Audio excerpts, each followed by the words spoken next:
Hi everyone, I wanted to share with you 10 different reflections that I have gleaned from working with teenagers right throughout 2020, primarily virtually, through the corporate work experiences that we organise for companies. So particularly we deal with a lot of 16-year-olds who want to go into companies and learn how the company works and the skills around the future of the world of work and so on.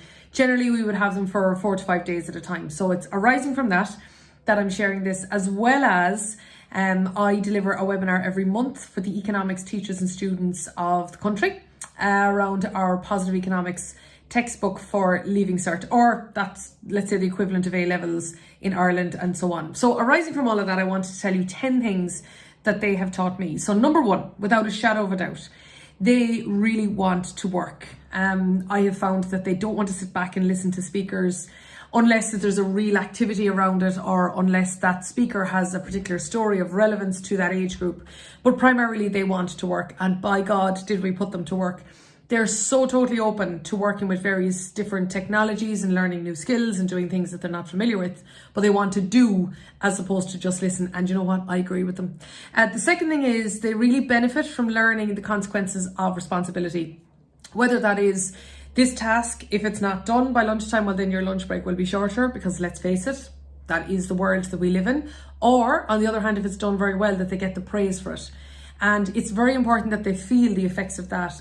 Generally when I work with them, I say to them, look, it's not your lunch break is at 12:30. Your lunch break is when the job is done. If we're finished, let's say at 3 o'clock, and the job isn't done, well then you stay until the job is done too. Now, of course, I practice what I preach, but the point is that they feel the benefit and the challenge of that responsibility, and that's a great thing to learn early. 1,000% you can hold their attention for hours and hours and hours, 1,000%. But again, going back to my first point, ask them to do something. And particularly challenge them and give them group work and individual work and create the environment for them to do that, which I know isn't necessarily easy. And if any of you ever want to talk to me about how to do that, send me a message here on LinkedIn or on Facebook or wherever it might be, and I'm totally happy to have a chat with you about how to do that.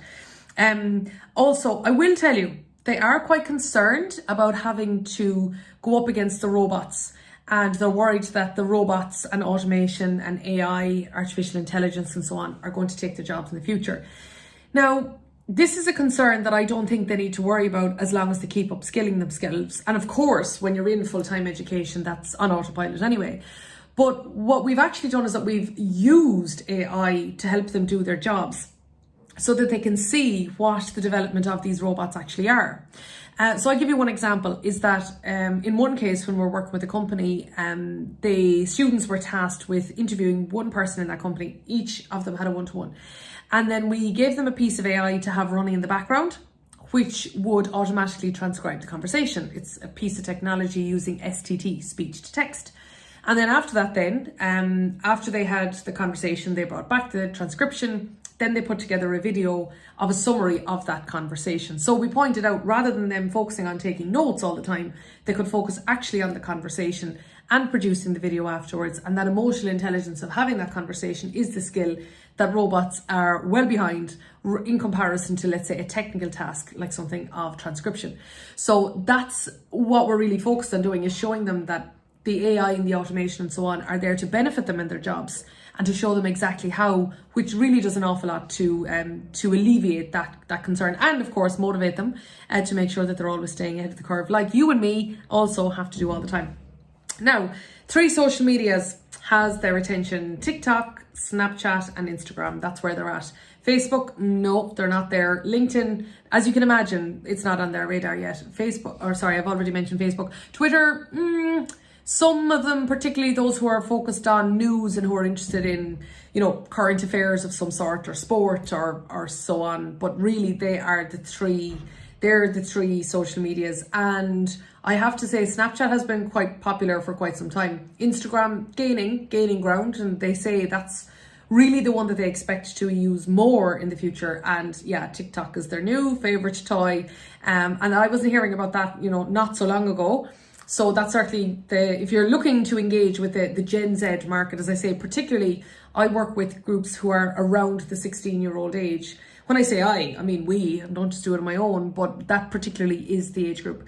Now, I will also tell you they care about an awful lot of things. They care about their family, they care about their friends, they care about their future career, they care about the environment, they care about all sorts of things. They genuinely care.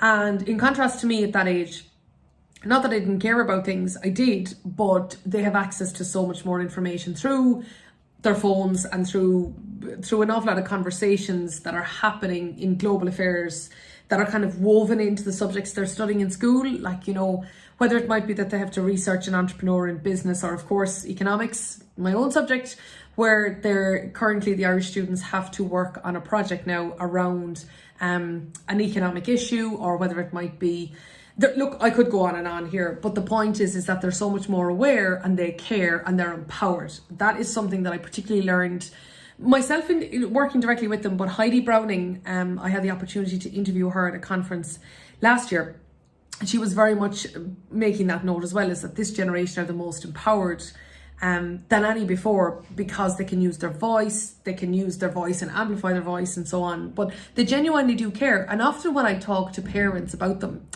they might be surprised at some of the things that I tell them that they care about their particular son, daughter, niece, nephew. And that is because, of course, I get it that they don't necessarily might be talking about this over the dinner table on a Sunday or whatever, but they do care and they can be very passionate about things. And what I will say, to delve down into that, they will pay a premium for sustainability. They do absolutely want things to be environmentally produced, or they want good things, good social things associated with the companies that they buy from. But also watch that, because of course they will also want that in the companies that they work for. And that's not necessarily a new phenomenon, but I am again telling you that is gathering momentum. And also, where we'll also see this is ESG investing, which is environment, society and governance. It's a big theme within the investing world. But again, I'm telling you that these young people, they will really be driving on towards that momentum as well, as they want their money to go where their mouth is. And at the moment, of course, their voice is doing that through their social media or through the people that they follow on Instagram or whatever. But as they decide where they're putting their consumption, where they're generating their income, or where they're putting their investing, they will be focusing on that. And it's, it's a very good thing. It's a very, very good thing. I have to say it's great, and it's very admirable as I talk to them about this. But I'm just saying, we are the people who are going to be creating either the workplaces of the future, or the products of the future, or the investment propositions of the future. Be aware that this trend is gathering momentum. I'll tell you something else about them though, is that they both want to blend in and stand out. And McKinsey have done a lot of research on this, is the fact that they are very multi-dimensional characters when it comes to, as I mentioned, consumption. It's not just price, it's also sustainability and everything else. But I do see that a lot in them, is that they want, in a way, to be like everyone else, but they're also want to find a way to stand out. And what we have worked hard at doing within the programs that we run is to create the psychological safety to do both, but also to show them how to be impressive in the workplace through small things, whether it's, online etiquette, whether it is adding a little twist of individuality into an infographic, or whether it might be really thinking about the questions that you're going to ask of a guest speaker, or how you're going to present to an audience at the end. And they do, and you know what, it's so wonderful to see that they want to do everything, and they really thrive in when you show them how. I'm also going to tell you just two things that I have found about them as well, that I think we need to encourage them. Is number one is to help them build their resilience. Is that they're, of course, we're in a world where you can solve most problems that they might have pretty quickly. If you're hungry, you get takeaway. If you're finding it hard in school, you get grinds.